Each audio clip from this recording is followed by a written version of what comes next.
I either lower the weights until I can do it right, work on mobility, or don't do the exercise at all. That's always an option, I suppose.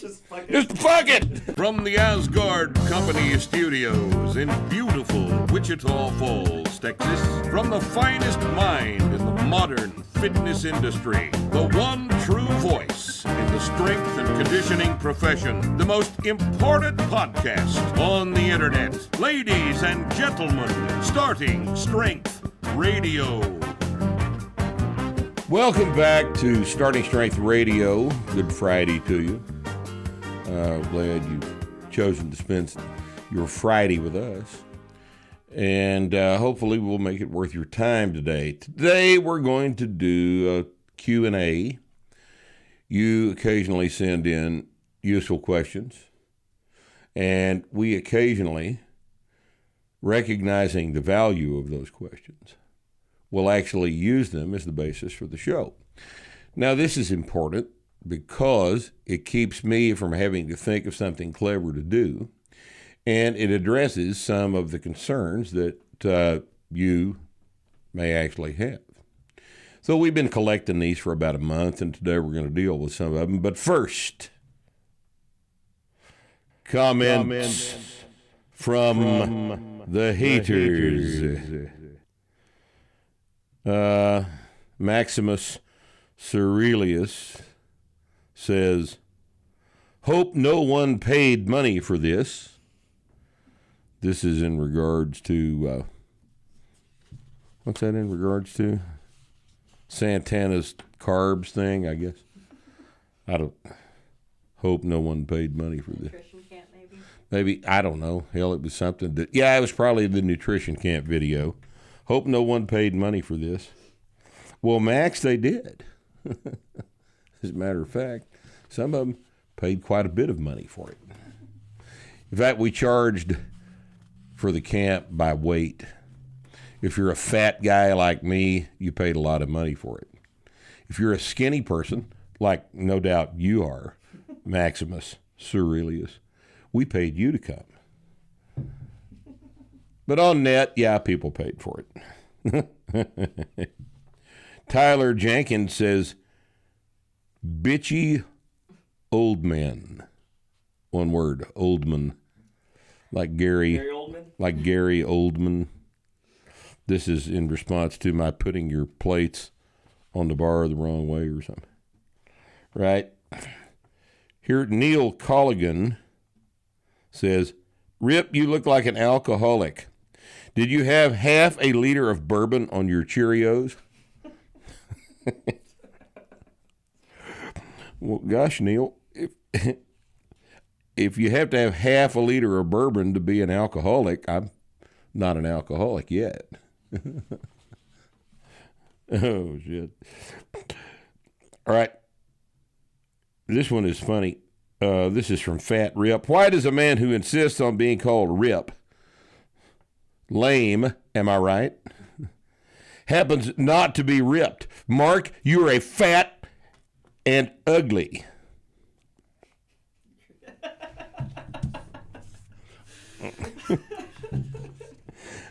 Why is it, maybe you guys understand something here that I don't. Why is it that the internet is obsessed with the fact that a 63-year-old man has a little pot belly?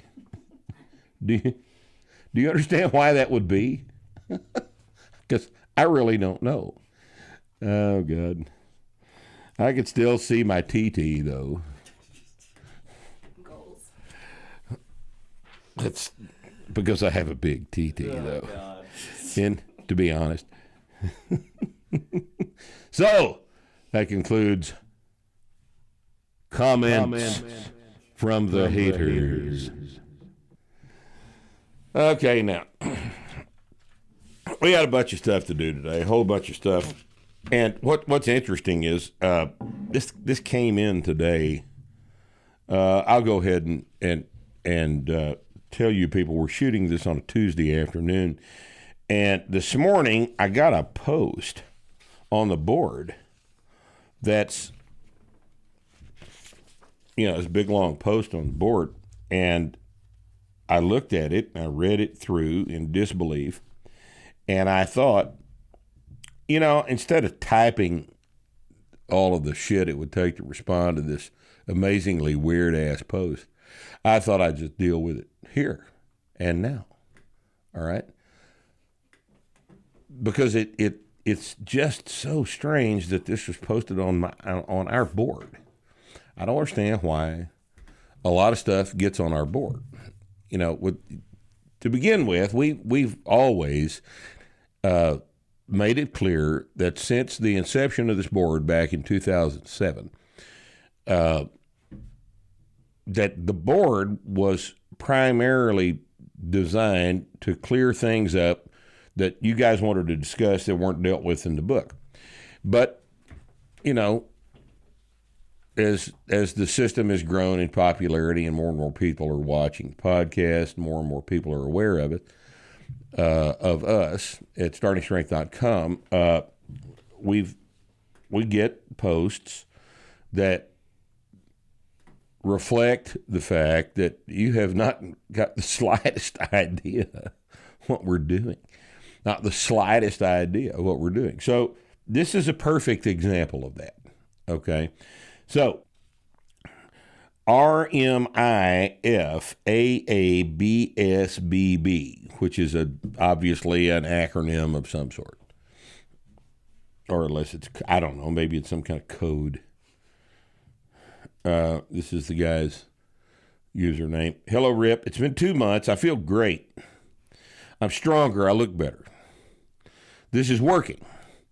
And for the first time, I feel like I belong at the gym compared to the past less than 1 month attempts when I hated going each single time. I don't want to get overconfident, though, so I want to kind of present what I'm learned as an average Joe, hoping that there are no pitfalls in my knowledge or mindset. As we'll see, there are. Also, my goals are build lower body strength with squats, eventually move to exclusively weighted body weight exercises for upper body. I basically want to be impressive above the bar and below it. Also, stats. Here are his statistics. You hadn't read this yet, have you? I read that part. This is, all right, his body weight right now is 79 kilos. So he weighs about 175, right? He's 6 foot, 175. Skinny boy. He's 6 foot, 175. His squats over 2 months have gone from 40 kilos to 80 kilos, from 88 to 176. All right? Now, Bree, your grandmother could have done that in 2 months. Your 93-year-old grandmother, whose the skin is sloughing off of her legs, could have done that in a couple of months, right? His overhead press went from 25 kilos, which is 55 pounds, to 40 kilos, which is 88 pounds. His bench press went from 30 kilos, 66 pounds, to 50 kilos, 110 pounds bench press for a 176-pound guy in 2 months. So, all right, has he been following? Obviously, he hasn't. Obviously, hadn't been following anything we've no. But is he saying he has? I don't know. I'm confused also. It's been 2 months. This is working. He says this is working on our board. So I'm assuming, and I may be wrong in this, that he thinks that he's doing our program, and he's posting it on our board, making comments like that. But to continue, his T-bar row he's gone from 30 kilos, from 66 pounds to 45 pounds, which is 99 pounds. 45 kilos is 99 pounds. in 2 months. A T-bar row. Now, the word T-bar row does not even appear anywhere in the blue book, as we don't use that stupid-ass exercise for lots and lots of good reasons. Now, his push-ups have gone from 7 reps to 23 reps, which may explain why his bench press has only gone up 20 kilos in 2 months.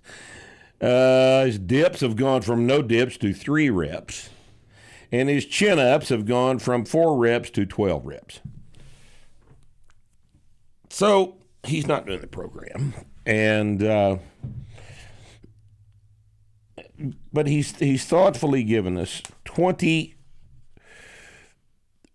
wisdoms that he considers true for now. Okay? This is the fascinating part of this stuff, is that somehow he's able to draw these conclusions, all right? 1, workouts must be goal-specific. Even variations of a single exercise should be dependent on your goals. If the goal is to be good at Olympic lifting, front squats and high bar squats, power lifters should go for the low bar squat as it engages more muscle. If you don't have specific goals, you can mix it up sometimes, but not too often. Now, that's the most bizarre thing I think I've ever read. All right. The goal of a novice is to get stronger. All right? Stronger. He wants to talk about the squat. So which version of the squat makes you stronger? The one that allows you to lift more weight makes you stronger. Right? Front squats and high bar squats are not that version of the squat. He thinks that power lifters use the low bar squat, which is true occasionally, but certainly not most of the time. Most power lifters, especially in the suit and wraps federations, use a high bar position with this vertical torso and wide stance, all this shit. Okay. So he doesn't know anything about that. But workouts must be goal specific. Well, that's true. What should the goal of strength training be? Stronger. And what is stronger? Production of more force against an external resistance, which means more weight on the bar. You know, with the caveat that you must involve the greatest amount of muscle mass over the longest effective range of motion. Right? Well, that's the low bar squat. 2, your body mechanics might prevent you from performing certain exercises well, in which case you should change up the variation of the exercise. For example, short torso and long femur makes the low bar a bit awkward, since you have to lean forward way more or spread your knees way more, which affects your hip position and demands way more mobility. In this case, you'll feel better with a high bar squat. Well, your body mechanics might prevent you from doing things if you are such a tail residing outlier that, you're just, not describable as normal human anthropometry. All right.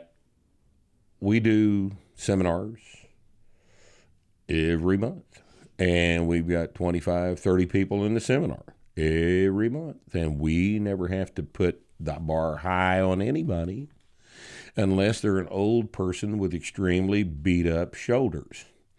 And in those situations where the bar cannot be placed in the low bar position, we use the high bar position because we're not stupid.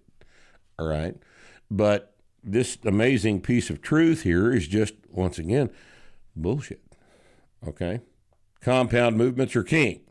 Isolations are done only after. Well, yeah. Okay. Well, yeah. And that's why we don't have any isolation movements in the program. Right? We don't have any isolation movements in the program for that reason. You're right. Number 4, high weights, explosive, fewer reps for strength. Lots of slow reps, lower weights for size. This is standard misunderstanding of hypertrophy, volume, nonsense. The internet just won't go away, will it? Right? It is amazing what happens when you get your 3 sets of 5 from 135 up to 405. What happens to your leg? What happens to your thigh? They get bigger. They get bigger. They tend to get bigger. You know, when they do any 10s or 12s or 14s or whatever. It's like muscles need to get bigger and 9s. stronger. It's almost like if you ask muscles to lift heavier weights, they adapt by growing. It's almost, you know, that 5s work just fine for that. Isn't that amazing? How if you get your sets of 5 up to 785, you'll have great big legs. I'm not doing 11s or anything bizarre like that. Okay, he's learned this in 2 months, by the way. These are truths he's learned in 2 months. All right, explosiveness and momentum are 2 different things. Pauses are important. Explosiveness and momentum are 2 different things. Well, he's had high school physical science. That's good. If I can't do it right, I either lower the weights until I can do it right, work on mobility, or don't do the exercise at all. That's always an option, I suppose. Just fuck it. Just fuck it. Fuck it, I'm done. These squats, can't do them right. They're hard. I'm No, done. I gotta do it. I don't need this shit. Right? I wonder if maybe some coaching would be warranted I think so. on occasion, huh? Injury and weakness are 2 different things. This is number 7, by the way. Injury and weakness are 2 different things. Weakness is there to be fixed. Injury should be treated as the doctor advises. If your lower back is weak, you should train it. Instead of being afraid of injuries, if I'm careful, I'll be fine.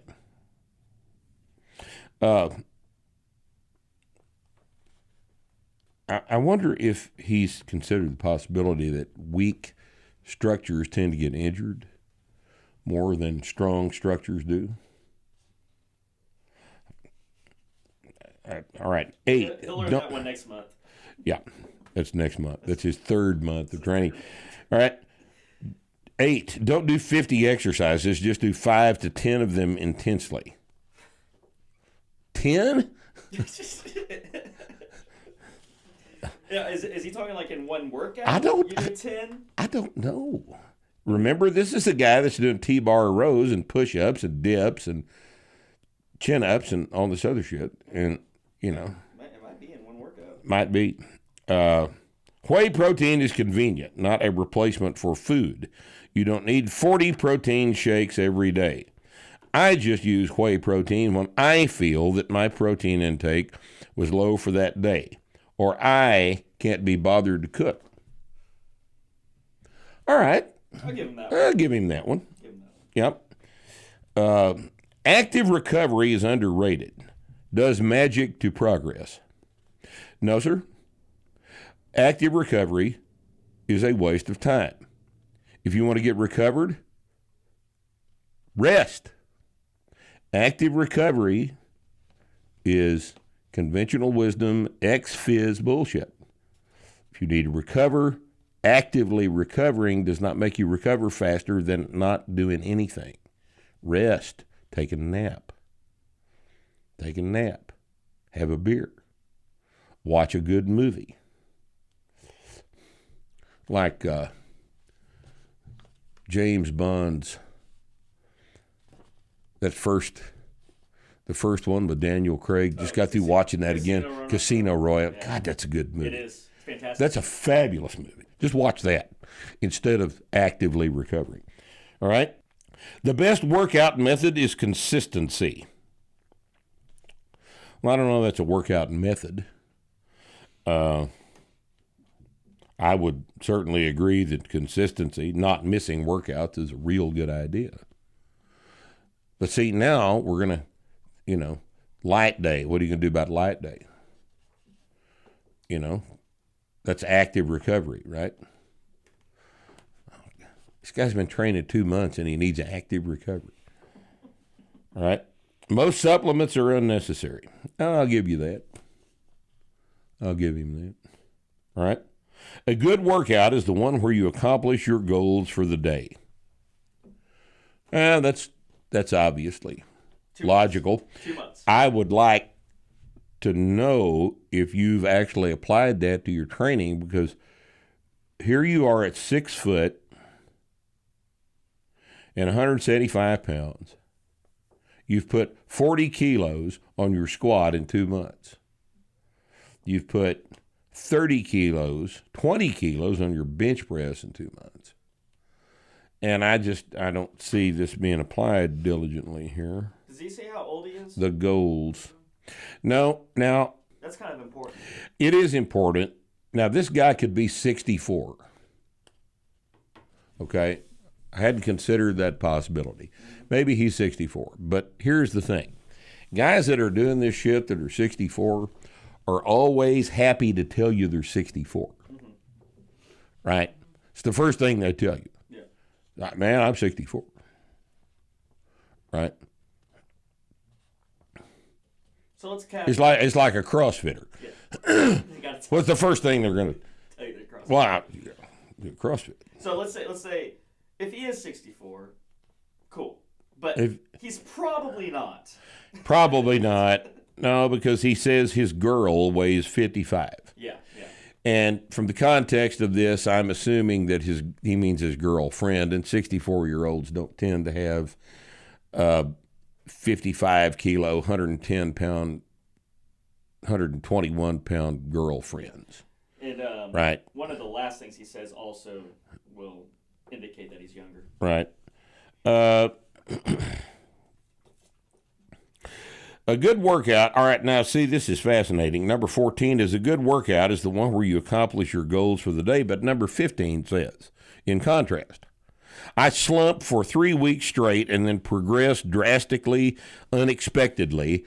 I don't really know why.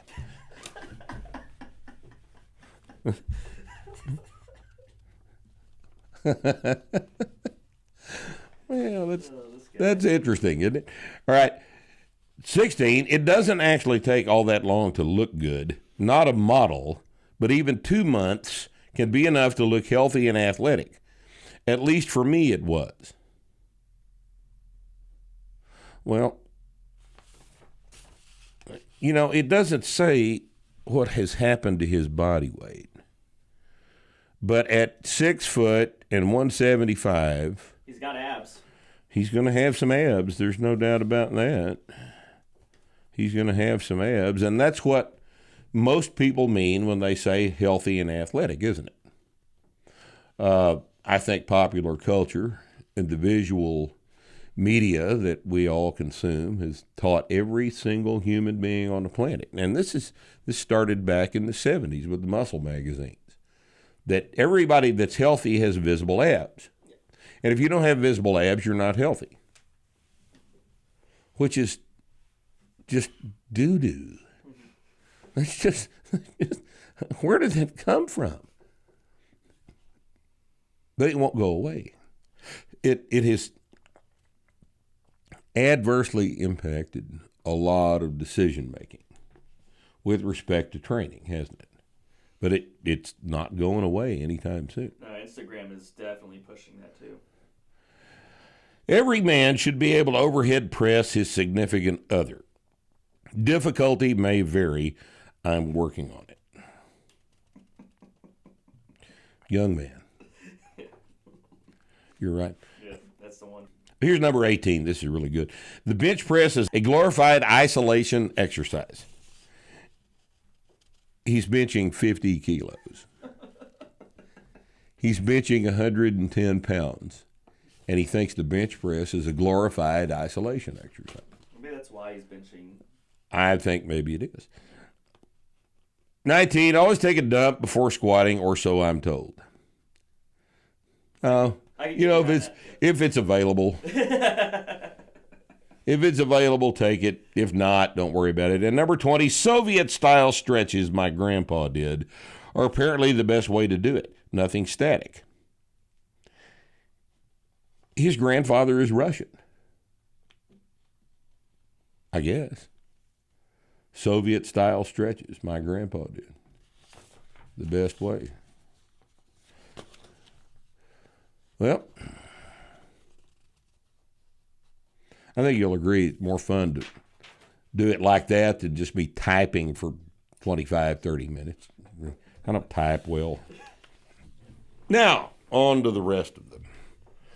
The rest of the material here.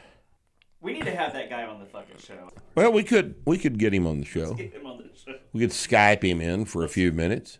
Let's fly him in from Fly him in from Eastern Europe or wherever he is. I do get the impression he's European. Yeah. There's all the references to kilos and the Soviet stretches and stuff. I bet the guy is a German. What do you want to bet he's a German national? Talks with kilos. Yeah. Or just a pretentious American, talking in kilos. Okay, now on to, how shall we say, your sent-in questions. We're taking these at report@startingstrength.com. These get some of it. Radio@startingstrength.com. Is that an active email address? I think all these came from the report.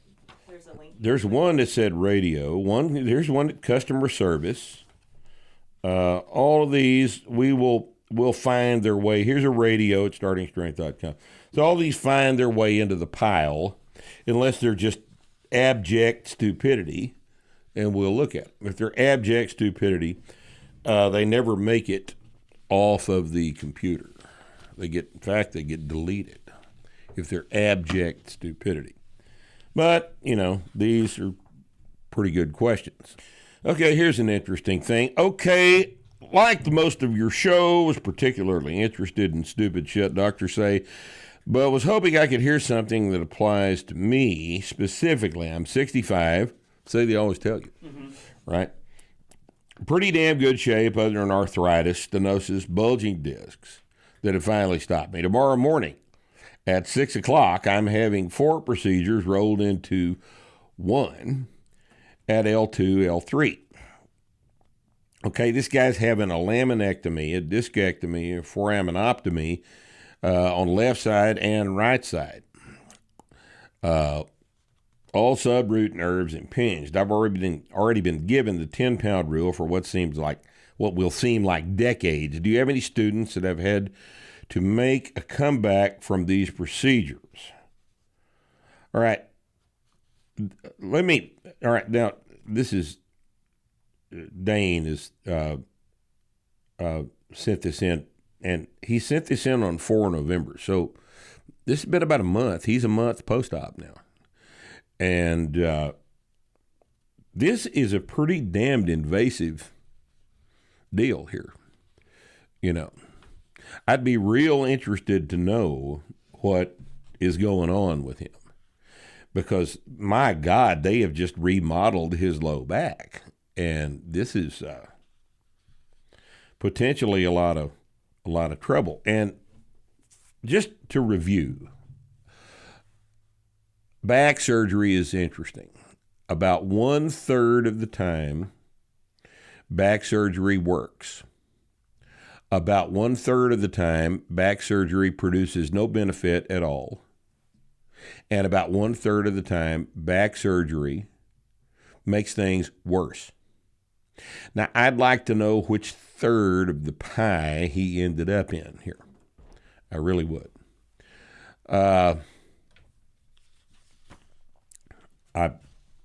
This is a big major fucking procedure here, Dane, and I wish you good luck.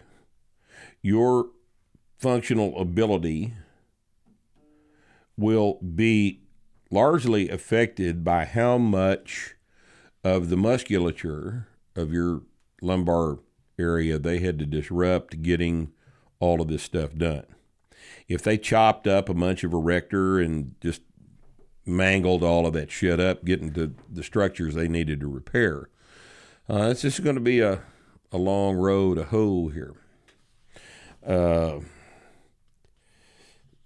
I mean, you're going to have to train. What are you going to do? Not trained. You don't want to do that. You don't want to do that. That's why you wrote us. Here's to address a similar situation. Blake tells us, I was told never to deadlift or squat again due to a slightly herniated L5S1. A slightly herniated L5S1 is so common a situation that it's pretty much everybody's got a slightly herniated something, and it's never a reason to not squat or deadlift again. It's occurred in May of 2018, then occurred again in January of this year before I had an MRI in April of this year, after blacking out during a 275-pound trap bar pull. Well, I don't know why he blacked out during the trap bar pull. Don't pull on trap bars. It's got nothing to do with your blacking out. It's just stupid, right?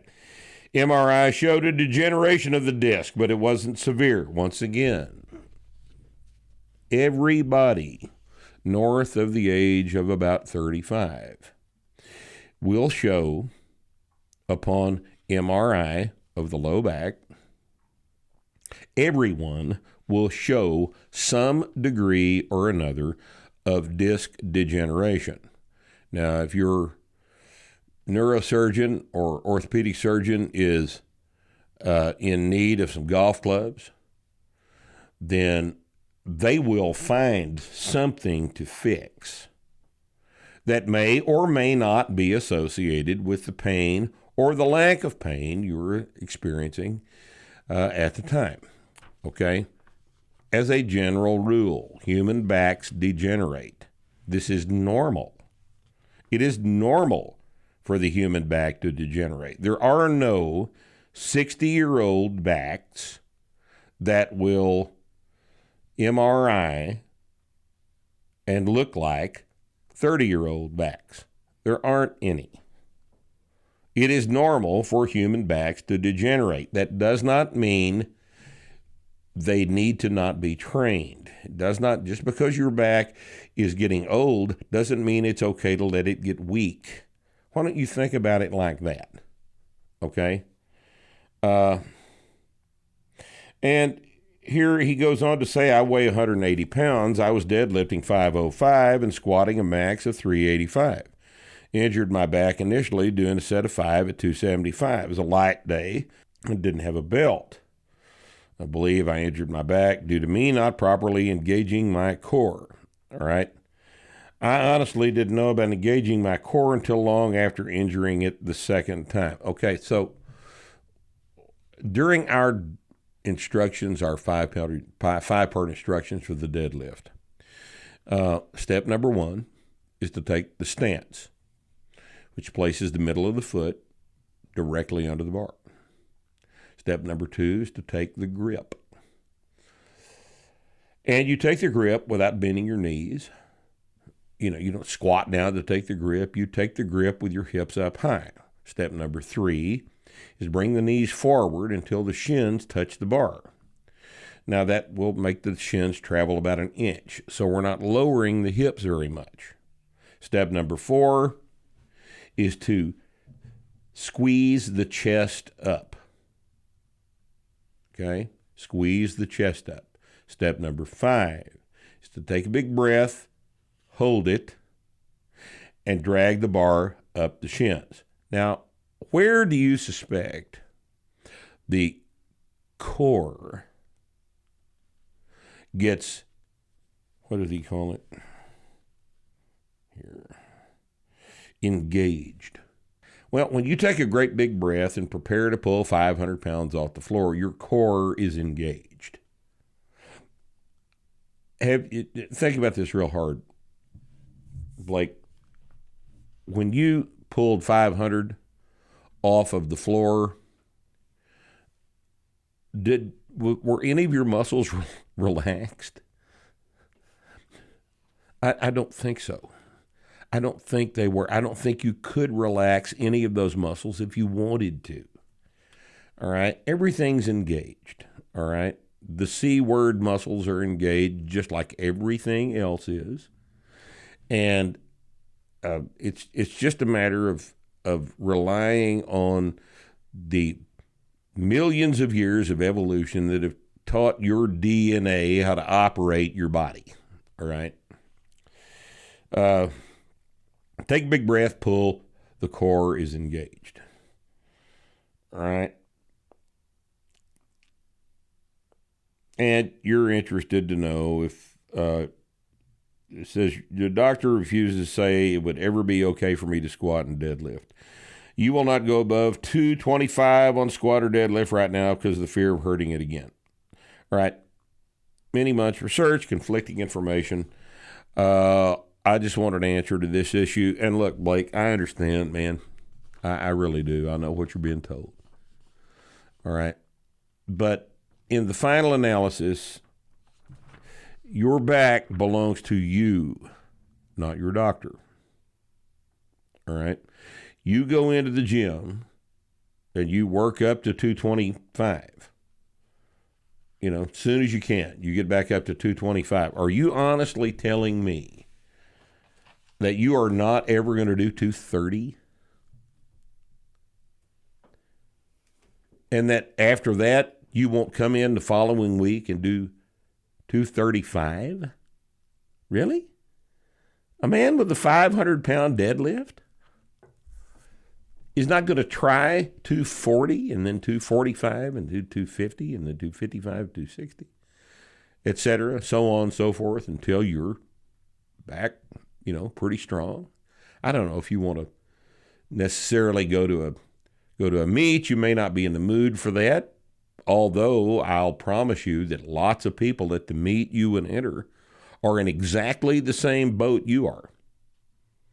People have recovered from massive back injuries and pulled great big gigantic weight with what would be considered by their neurosurgeons to be a bad back.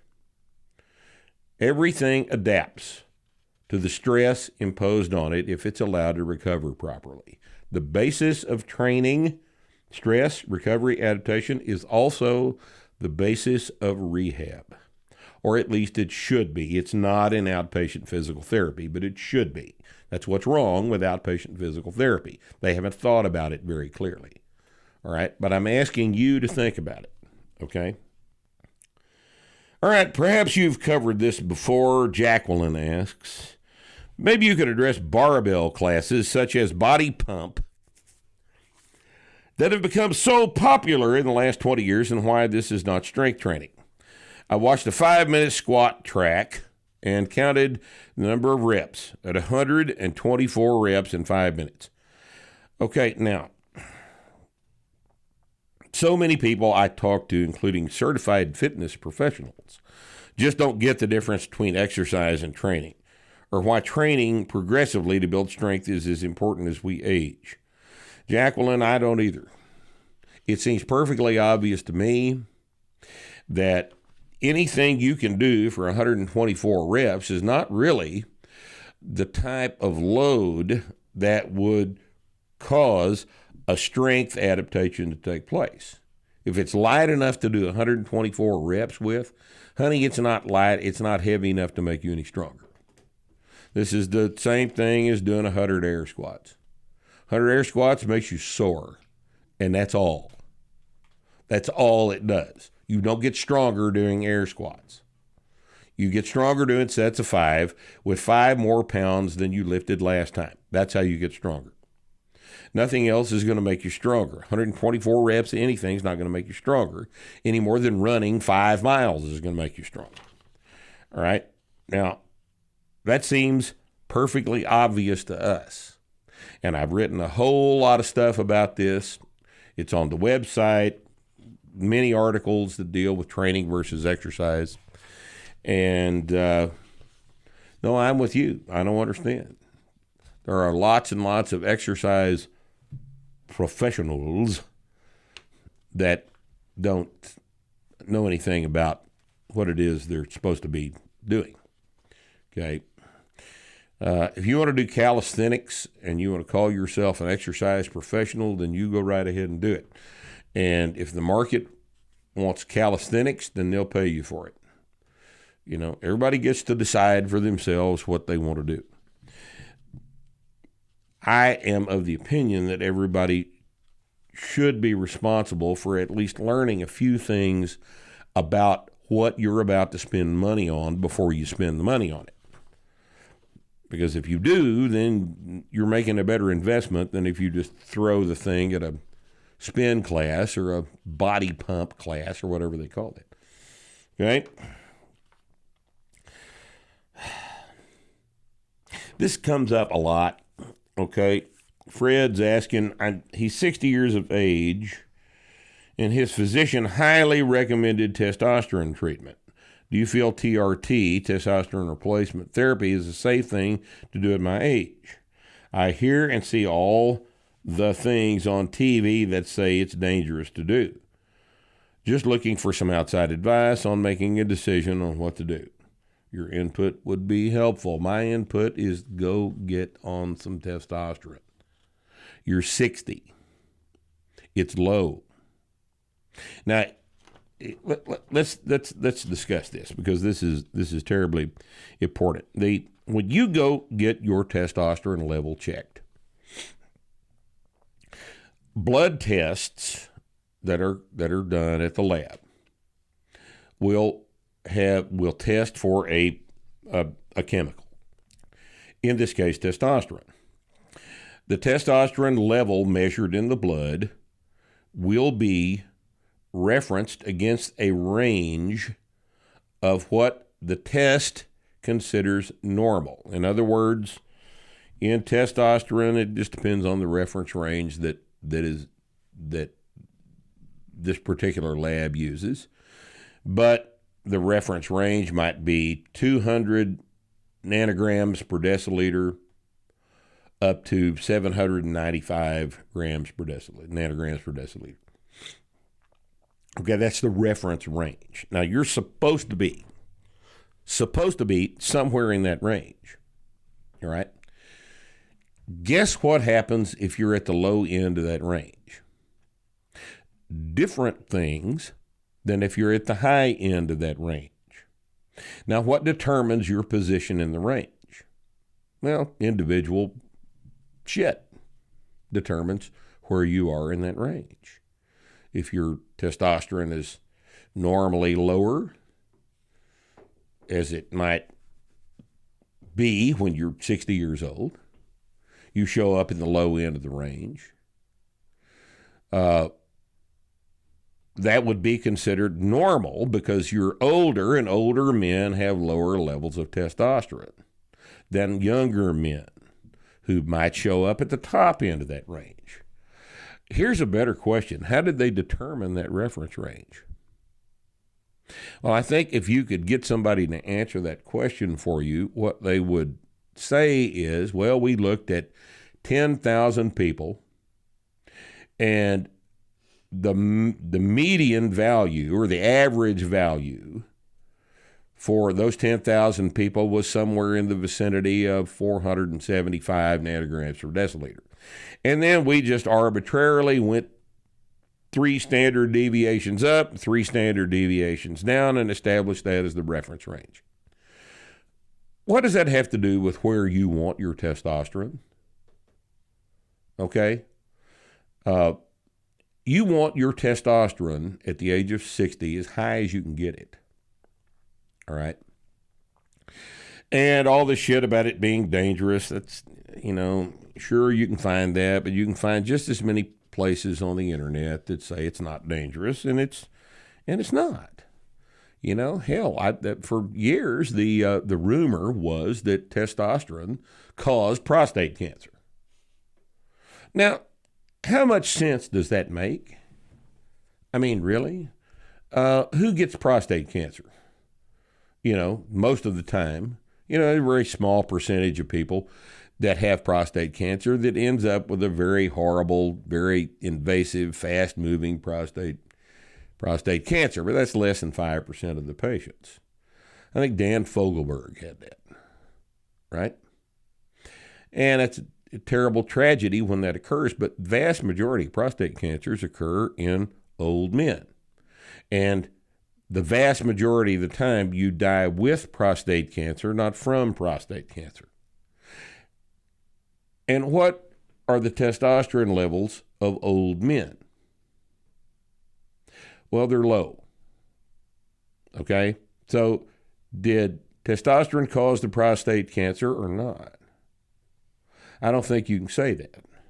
In fact, I saw a deal a couple of weeks ago where there have been some interesting urologists that have realized that they're going to treat prostate cancer with testosterone. Look it up. I don't know what would be dangerous about it. I think you ought to try testosterone. I think if you'll do it for a month, you will be equipped to decide whether you want to continue to do it or not. Be aware that the most profound effects of testosterone replacement therapy are psychological. Mood, sleep, sense of well-being. All that stuff is immediately affected by elevated levels of testosterone. And Fred, if you've ever found yourself driving home from work in the afternoon and you just find yourself listening to a Barry Manilow song and crying for no apparent reason, Freddie, get some testosterone. Trust me. Do it. Do it now. You won't look back. Yes, I recommend it. Okay. Now, this is related. Here's an interesting thing here. Bought my own squat cage. He's doing a novice program. 37 years old. He's 6 foot, 200 pounds. 3 sets of 5 has gone from, squats gone from 185 to 370. Bench has gone from 155 to 245. Deadlift has gone from 175 to 400. And he's chinning body weight for 3 sets of 10. He's got bicep tendonitis bothering his press. He's run through his novice progression to the point where he's doing 1 set of 5 work, and then 1 more set, as many as he can do, usually 1 to 3, apparently 1 to 3 sets. Back off sets at 90. He's gotten prematurely exotic with all this back off stuff, but that's what everybody likes to do. So he does some rows. He's missed 3 workouts due to a wedding. He's asked himself the first 3 questions. He gets 7 to 8 hours of sleep. He rests 5 to 6 minutes per set. And he's getting 4,000 calories a day, a lot of milk and eggs. And I guess his question is, he thinks he's stuck. I don't know that he's stuck. I don't think he's resting long enough between his sets. 5 to 6 minutes, once you get up to the weights he's handling, is not enough rest between sets. Not at all. You need to double your rest between sets. 10 minutes should be considered a minimum between sets. This is not conditioning. You're training for strength. That may fix the whole damn thing. But the first thing that jumps out at me here is the rest between sets. All right, at 6 foot and 200 pounds, I think you need to gain 20 pounds too, at least, maybe 25, 30 pounds. I think you ought to try to go on up in body weight. You're 37. You're not going to get fat doing that. So just give that some thought, okay? Nick says, I'm bored. I've been training starting strength methodology nearly a decade. Having competed in powerlifting and strength lifting enough for now, and have trained several dozens of friends throughout that time. Best platform numbers are 500 squat, 220 press, 520 deadlift at 24 years old, 5'6", and 185. He's busy in academia, trains regularly, no desire to compete right now. Keep me interested, though. I've recently delved into the niche world of grip training. Yes, I know how to train my grip for deadlift. I do that. I'm talking instead about the old exploits.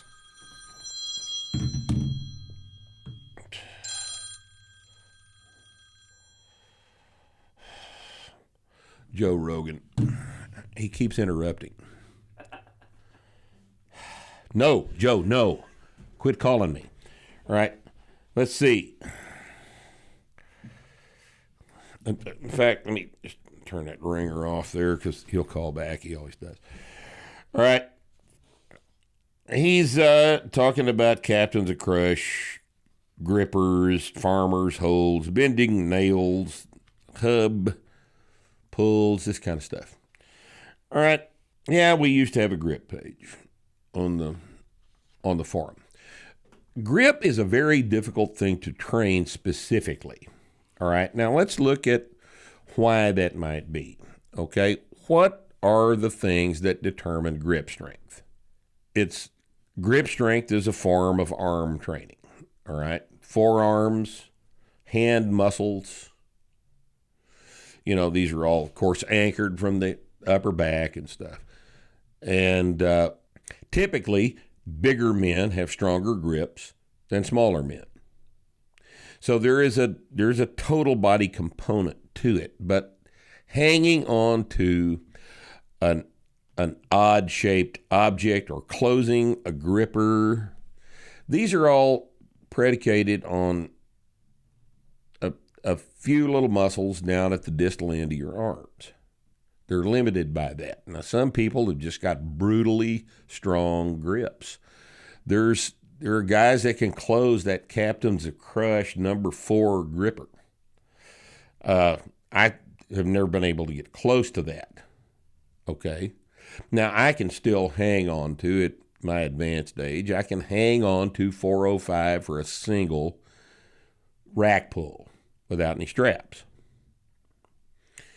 Okay. Previously, when I was younger, I pulled 495 off the floor for sets of 5 with no straps, with a double overhand grip.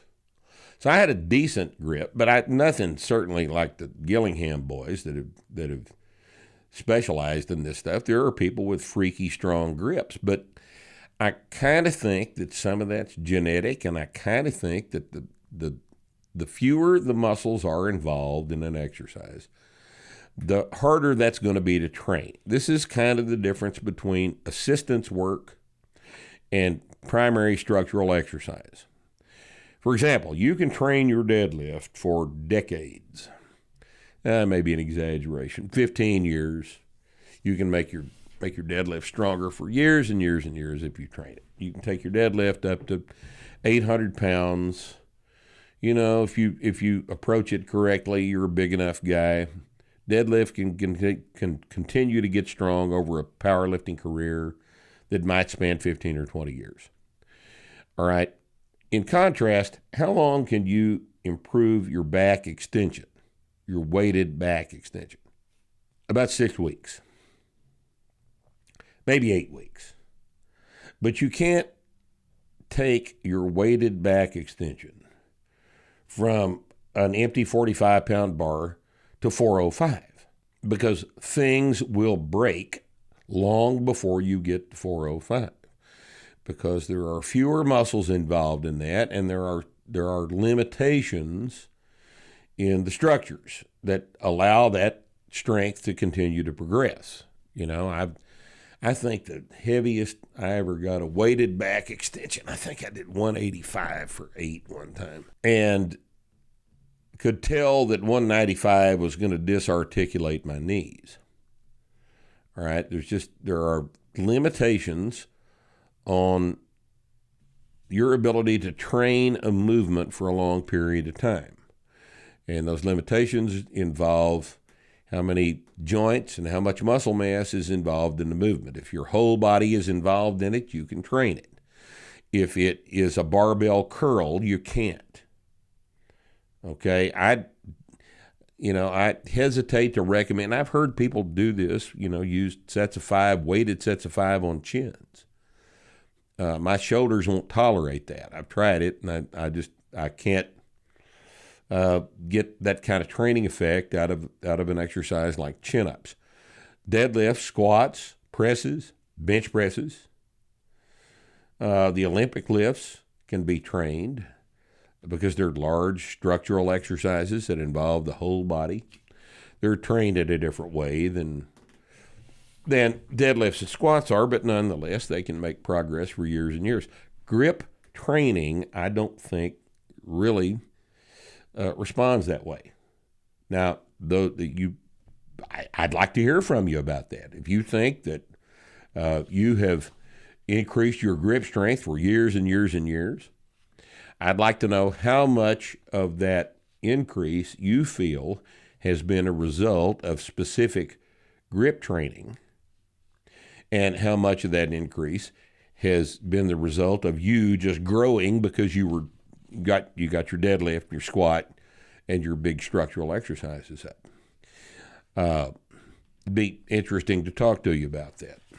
Okay. All right, here's an interesting question. Derek asks us, he's a 58-year-old male, 160 pounds, worked out my entire life, beginning with weights at 13. I'd say he's a little underweight unless he's a short guy, all right? But he doesn't tell me how tall he is, so I don't know that for sure. He was a sprinter in his early years, transitioned to longer runs, competing in marathons, halves, 10Ks, and 5Ks. This would explain his light body weight. Tried P90X and injured his elbows. Been working started strength program 5 months. Squats are advanced beyond my deadlift. I'm trying to correct that by holding my squat weight at 210 and bringing the deadlift to 240. So his weights are fairly light right now. At 240, rep number 2, felt the pull, my right hip and my lower back. Caused some inflammation. This is on his deadlift. Drive back 230, rep 5, same pull, lower back. All right. Here's what I would suggest. When you get a persistent lower back injury on one side like that, the first thing I would want to do is measure your legs. I think you may have a leg length discrepancy. There is an article on the website where I detail that process, and I would think if I were you, I'd get somebody to check you for a leg length discrepancy. It may be something as easily correctable as that. It's certainly worth taking the 10 minutes to lay down on the floor and have somebody do this for you. Okay? All right, this is a real weird-ass question here now. Coach Rip, I'm 63 years of age and enjoy the starting strength program immensely. While not a diabetic, I have developed neuropathy, which is numbness, in the soles of both feet, making balance in the squat and deadlift not impossible, but increasingly difficult. Would you have some advice for me? Yes, I would. A diagnosis is what that would be my advice for you, all right? Now, neuropathy in the soles of the feet is very, very commonly associated with diabetic changes. If you've got type 2 diabetes and it's badly controlled, if you've had it for some time and you start getting the peripheral symptoms of type 2 diabetes, the first thing you should do is be checked for diabetes, because that's probably what's going on. You say you're not a diabetic. Well, how else would you explain bilateral sole of your foot neuropathy? Do you know another explanation for that? I certainly don't. I would say that whoever checked you for diabetes might not have done it correctly. The first thing I would do would be eliminate the obvious possibilities. And diabetes is one of the most obvious possibilities. And until you get that eliminated for sure, then you don't know what's going on. But whatever is happening, you need an explanation for it. And that's the most obvious one.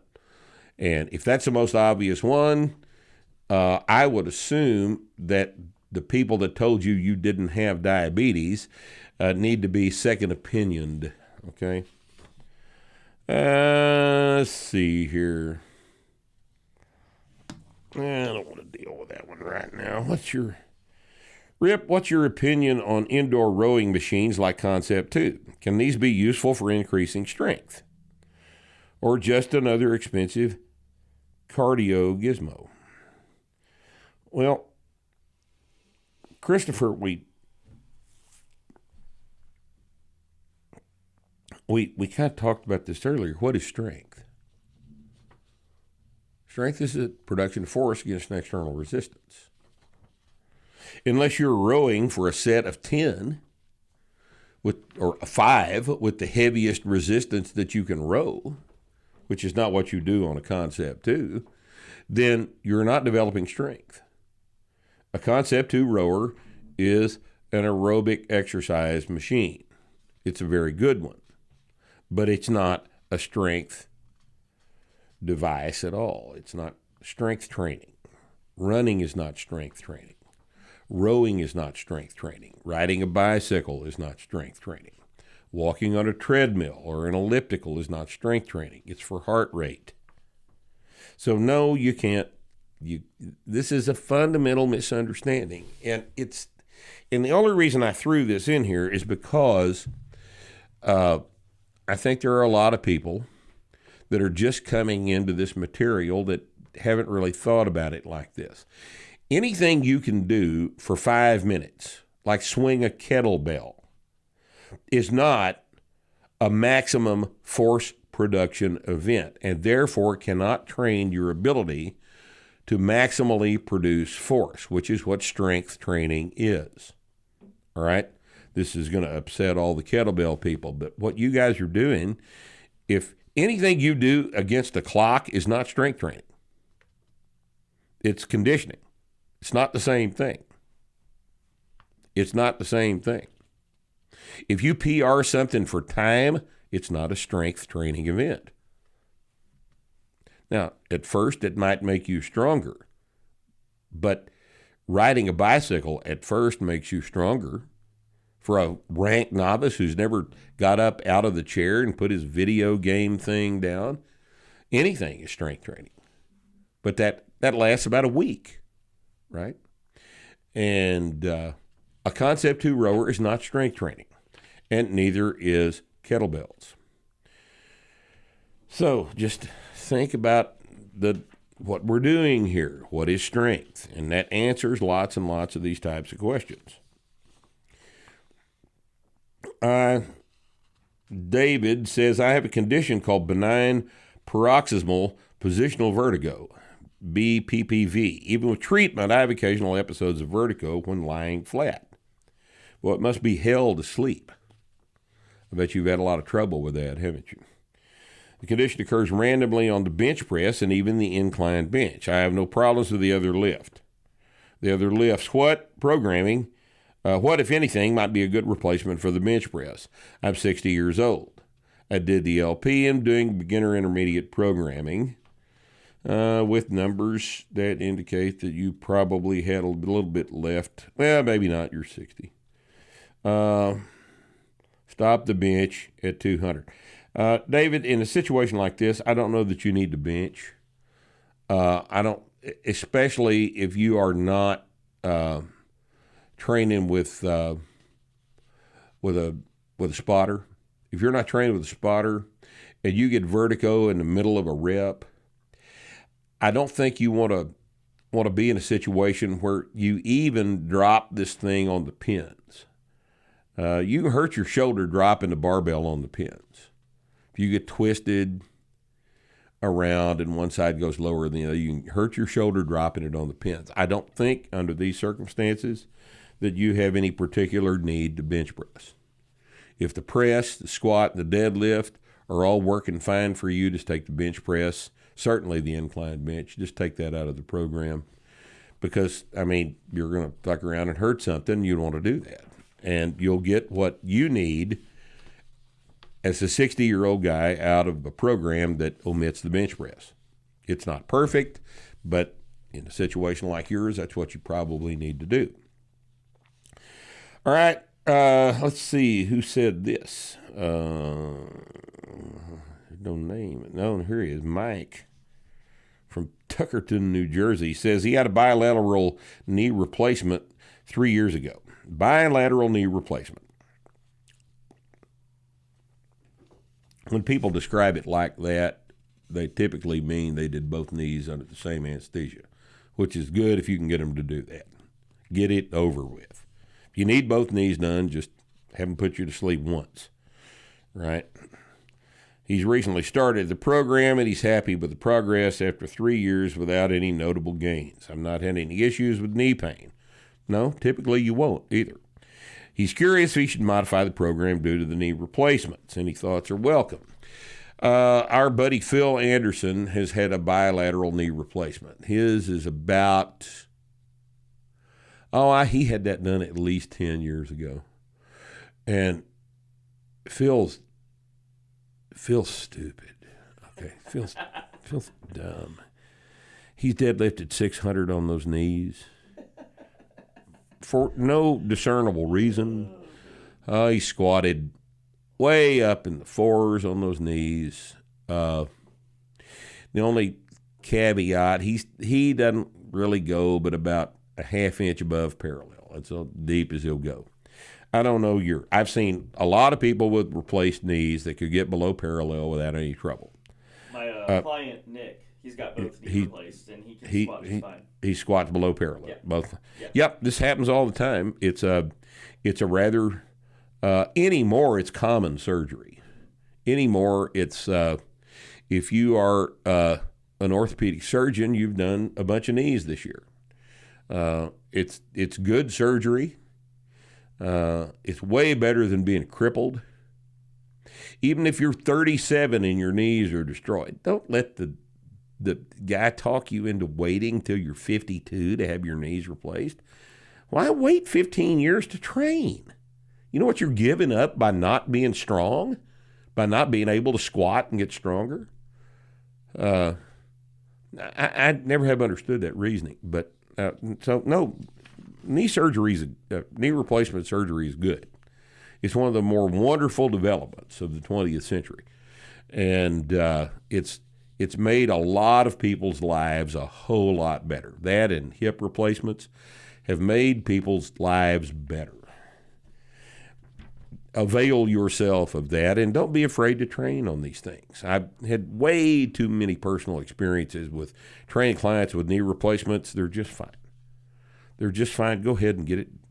Just go ahead and squat. You'll be fine. How old was he? Let's see what he said. I don't remember if he said. Let's see. He said he was. No, he didn't say how old he was. Doesn't matter. Yeah. Doesn't matter. Squat. You're fine.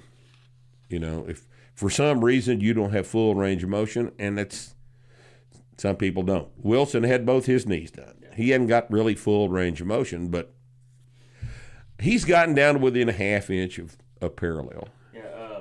Even Wilson's. With so Nick, he was starting to have some pain when we were going up 5 pounds regularly. Right. So I slowed down, and we're going up 5 pounds every 2-3 weeks. Right. And that seemed to take care of all of the pain that he was having. Okay. Well, yeah, but you know, it's everyone's experience. All of us that coach these movements, we've all had experience with people with replaced knees, and everybody gets better. Everybody can squat. Everybody can deadlift. I don't see any point in going up to challenge the structural integrity of the actual prosthesis itself. You don't need to do that to derive the benefits of strength training, but you need to squat. And don't let anybody tell you you can't, because we know better than that. We know that you can, okay? Here's an interesting one. We're getting to the end of the pile here, aren't we? Have you ever found, this is David, asks, have you ever found cardio exercise, cardio is in quotes, to be useful for getting rid of lower back pain? I've been dealing with low back pain for over a month. In the past, lifting very light weight would help with lower back pain, and I could get back to training in a week or two. This time, lifting light made the pain worse. Surprisingly, I found that using an elliptical machine helped. My back pain is almost gone, and I hope to get back under the bar soon and get back to training. Why do you think that doing cardio has helped? And do you have any suggestions on how to get back to training without re-aggravating my back? And he's, typed a whole bunch of other shit on here, but this is all we need to know. Okay. Sometimes humans' backs hurt. Everybody's back hurts from time to time. You and I and Rusty and everybody else we know has had back pain at one time or another. It's just part of the human condition. Everybody on the planet will have or has had back pain. All right? Sometimes that back pain can be associated with a specific injury. And in your case, the back pain may be associated with doing one of the lifts incorrectly. I can't say without seeing it, but let's assume you're doing correct form, correct technique in the squat and deadlift and the press. All right? Guess what? You might still have back pain every once in a while. You might still have back pain because people tweak their backs. Now, that having been said, if everybody on the planet has had back pain, but 99% of the people on the planet don't have any back pain right now, what does that tell you? Back pain gets better. Back pain always gets better. Whether you do anything to it or not, back pain gets better. And whether you do anything to your back or not, your back is probably going to hurt from time to time. This is just the human condition, and let me be the first to apologize to you for that. But the situation is that you say or you think that cardio fixed your back. I would submit that cardio did not fix your back. I would say that 3 weeks fixed your back. I used to think that it was useful to do some walking after you hurt your back. Walking is useful, but I don't think that you can say that walking fixes your low back. I think that if you hurt your back and you walk and the back gets better, that the back was going to get better anyway, and you happened to be walking when it did. This is the same thing I think that has happened on your elliptical. All right? Your back is going to heal. Your back's going to get better. 95% of back pain is just local back pain. I'm not talking about the kind of back pain that radiates down your leg and makes your leg numb and makes you shit yourself and stuff like that indicates a serious spinal derangement. Okay, I'm not talking about that. I'm talking about the 95% of back pain that is local back pain that hurts maybe real bad, but it goes away. It goes away. It's going to go away whether you do cardio. It's going to go away whether you deadlift or squat. It's going to go away anyway because back pain heals up. It usually takes 2 to 3 weeks to completely go away. And if during that period of time you laid off, you're going to attribute the absence of the back pain to the layoff. I would attribute it to the 3 weeks because it's been my experience having had back pain off and on all my life and treated people in the gym that have had back pain off and on and dealing with it on a daily basis for 40 years. Back pain comes on. Sometimes there's a discernible reason why it happens. Sometimes there's a click. Sometimes there's a movement. Sometimes something pops. Sometimes something actually happens. Sometimes you just wake up with your back hurting. All these things get better because everything heals, except cancer. Everything heals, okay? And I've got a chart of the low back. One of these anatomical chart company charts of the low back, and they have got tumors drawn all over the lower spinal area. In this poster, there's tumors drawn in there as apparently the anatomical chart company's explanation for why your back hurts. Tumors. That's just the weirdest goddamn thing you've ever seen. But look, boys and girls, everybody's back hurts, and everybody's back gets better. I don't think that you can attribute your back getting better to the elliptical. I think it's the time. Now, next time you have a back pain, try something else. Try deadlifting. I've deadlifted so many times with my back hurting because it was deadlift day, and I needed to make my numbers. So I deadlifted. It didn't hurt it. Didn't help it. Didn't hurt it, though. I remember a time I remember one day, 8 or 9 years ago, this is when I discovered that sit-ups were not good for your low back. Sit-ups and back extensions. Wiggling around a less than original equipment spine is probably not a good idea. Your spine likes to be held rigid. It doesn't like to do sit-ups. It doesn't like to do back extensions. And you can aggravate it doing sit-ups and back extensions. I'd not done any sit-ups for months and months and months, and I was going to show this guy that I could still, in fact, in the absence of having done any sit-ups, do 25-pound crunches for a set of 10. I did a set of 10 crunches with 25 pounds, got up off of the bench, and my back was tweaked. And I thought, well, aren't I a prized dumbass? Mr. Goddamn Intelligence, right? And it was squat day. So you know what I did? I put my belt on. I went out and squatted the numbers I was going to squat that day. Hurt. It didn't hurt any worse. Back still hurt. Put the belt on, did the set of squats, got out from under the squats. Back felt exactly the same. Felt like shit. Didn't make any worse. Didn't make any better. Back pain's a weird thing.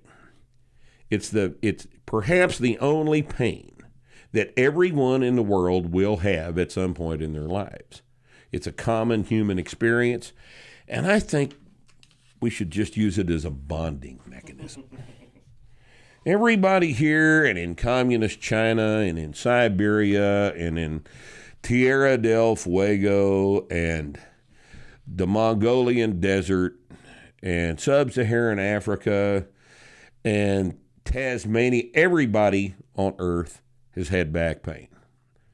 So let's just use this as a nice way to have fellowship with one another, to reinforce our common humanity, even though, the rest of the time we hate each other's guts. Okay? We all at least hurt the same way from time to time. And that's probably enough of this shit for today. My back hurts anyway, and we're tired of being here. You're tired of listening. I'm tired of talking. So I'd like to thank the boys at Massonomics for the T-shirt. This is the only baby shit yellow T-shirt I own. And, God, it looks good, doesn't it? Visit their website. There are lots of interesting, amusing things over there for you to look at. I appreciate them sending us this thing. What else? Anything else we need to talk about? Nah. Let's get out of here. Thanks for joining us. Starting Strength Radio. See you next Friday.